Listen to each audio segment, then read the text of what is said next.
Bonjour à tous et bienvenue dans ce nouveau chapitre de notre cours HTML où nous allons voir les différents types de listes en HTML et ce que l'on peut faire avec ces listes.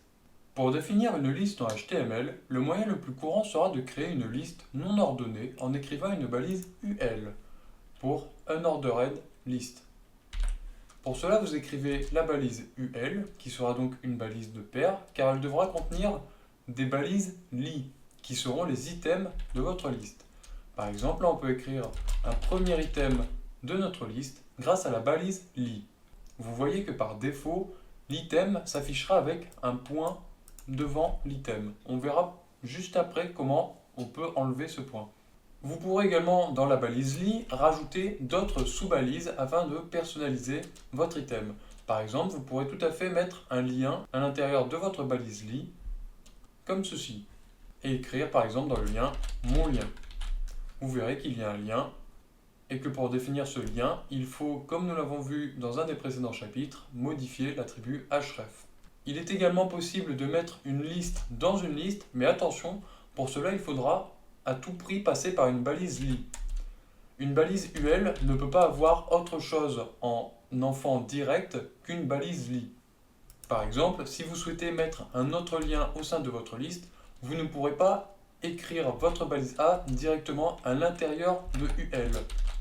Il vous faudra passer par une balise enfant li afin de pouvoir y mettre votre lien.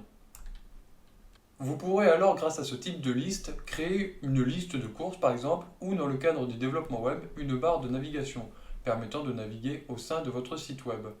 Je pourrais alors tout à fait avoir ma liste avec les différents onglets de navigation en tant qu'item de ma liste. Par exemple, le premier item, ce serait l'accueil.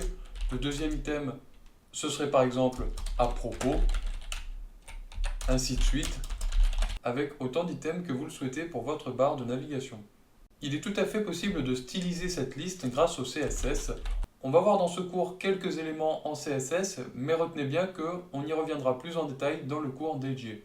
Par exemple, si je souhaite pointer sur ma liste, je peux faire UL et préciser une propriété qui sera listStyle avec la valeur none pour enlever les points. Si je veux aller plus loin, je peux également, même si c'est quelque chose d'un peu plus complexe et avancé en CSS, aligner les items de ma liste horizontalement grâce à la propriété displayFlex ainsi que align_item et justifyContent qui vont pouvoir personnaliser la position des éléments. On peut alors très bien imaginer, et c'est ce qui va me permettre de vous parler d'un raccourci très utile sur Visual Studio Code, entourer nos items d'une balise A pour créer les liens de notre barre de navigation. Il me semble que par défaut, ce raccourci n'est pas défini sur Visual Studio Code.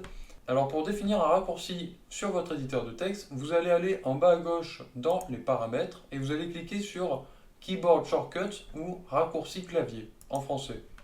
Et vous allez chercher Wrap with Abbreviation. Le raccourci que vous mettrez ici vous permettra sur votre page HTML d'entourer un texte d'une balise en HTML. Étant donné que ce raccourci est utilisé avec Emmet, vous pourrez également rajouter des classes ainsi que des identifiants. Vous appuyez sur Entrée et l'item est entouré. On peut faire la même chose sur les deux autres items. Et une fois qu'on aura défini les attributs href de nos balises A, notre balise de navigation sera prête. Il est également possible en HTML de créer une liste avec une sémantique plus importante, en créant une liste ordonnée avec la balise OL pour Ordered List. Cette balise aura le même fonctionnement que la balise UL, à quelques nuances près. Celle-ci sera ordonnée et pourra être personnalisée plus en détail en modifiant les en-têtes de vos items par des chiffres ou des lettres par exemple. Vous voyez que si je mets un premier item dans ma liste et que je sauvegarde, on verra qu'il y aura un petit 1 qui apparaîtra devant notre item. On peut donc modifier cela grâce à l'attribut type où vous allez pouvoir définir 5 types d'entête pour vos items. Il sera également possible, si vous avez plusieurs items dans votre liste, d'inverser l'ordre de cette liste grâce à l'attribut reversed. Vous verrez que cette fois-ci, l'ordre des entêtes apparaîtra à l'envers, de C à A. Pareil si vous mettez le type avec des chiffres. Vous pourrez également modifier le numéro de départ de votre liste grâce à l'attribut start, en précisant à l'intérieur une valeur numérique, par exemple 8. Vous verrez cette fois-ci que la liste commencera avec le chiffre 8 et sera décroissante puisque nous avons précisé l'attribut reversed. Vous pouvez également modifier le numéro d'un item en particulier grâce à l'attribut value, en précisant par exemple 65. Vous verrez que cette fois-ci, il prend l'entête 65.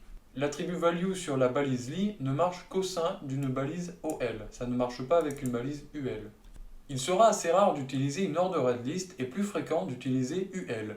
Mais si vous voulez présenter des éléments dans une liste bien précise, comme pour une liste de cuisine ou bien un sommaire par exemple, vous savez que c'est possible de personnaliser votre liste en détail avec OL. Un dernier type de liste qu'il sera possible de créer sera une liste de définition, qui vous permettra de définir une liste de termes à définir. Pour cela, vous pourrez utiliser la balise DL, donc pour Description List, qui contiendra les termes définis dans le format qui suit. D'abord, le mot à définir dans une balise DT, donc par exemple le HTML, suivi de la définition de ce mot dans une balise DD. Il est possible d'avoir plusieurs termes définis au sein d'une même liste tant que vous respectez cet ordre DT puis DD. Par exemple, là je peux définir le CSS. Si vous vous demandez pourquoi utiliser une description list et pas une unordered list pour définir des termes, sachez qu'il est tout à fait possible de définir des termes dans une liste non ordonnée ou ordonnée. Il existe d'ailleurs d'autres balises permettant de définir des termes en HTML, que l'on verra plus tard, mais utiliser une description list vous permettra de dire aux navigateurs qui indexeront votre site web qu'à cet endroit précis de votre site, il y a une liste de définition, donc des termes qui seront définis. Cela pourra même aider les navigateurs à créer ce qu'on appelle des snippets, qui seront des petits paragraphes contenant directement les définitions des termes sur la page du navigateur. Dans l'exemple ici, on peut imaginer que sur la page web, il se trouve une description list avec un DT défini sur HTML et une DD définie sur le texte que l'on voit ici. Et voilà pour ce chapitre. Désormais, vous savez comment faire des listes en HTML. Nous verrons dans le prochain chapitre des balises utilisées pour structurer une page en HTML qui seront utilisées notamment pour créer des layouts, des barres de navigation ou bien des pieds de page. Si ce chapitre vous a plu, n'hésitez pas à vous abonner et à laisser un pouce bleu. Et moi je vous dis à la prochaine.